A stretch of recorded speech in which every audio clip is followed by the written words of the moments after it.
বৈরাগী দোকানে থাকে, শিশু সেবা করতে পারে, ওই নাম নাকি ওর স্বামী দাদা, বলো দাদা এই নামের ব্যাখ্যাটা কি আসছে দাদা? সে তো আসছে দাদা বালা লক্ষিন্দর। কি দাদা? এই ঘুমতে ঘুমতে ঘুমতে যাই, কি আমাদের কেউ বসে নাকি দাদা? আরে আমাদের কি হবে সে চেয়ার দিলে ভাই, বসে থাকলে ভাই। আমি বুঝলাম তোমার কথা চলে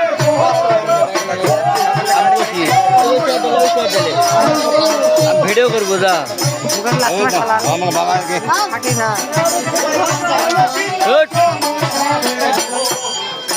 তুমি চেয়ারে বইবা তোমার ফাঁকা দাও ভিডিও করতে বাইক করে বসছিস কে মানুষকে বেড়াচ্ছে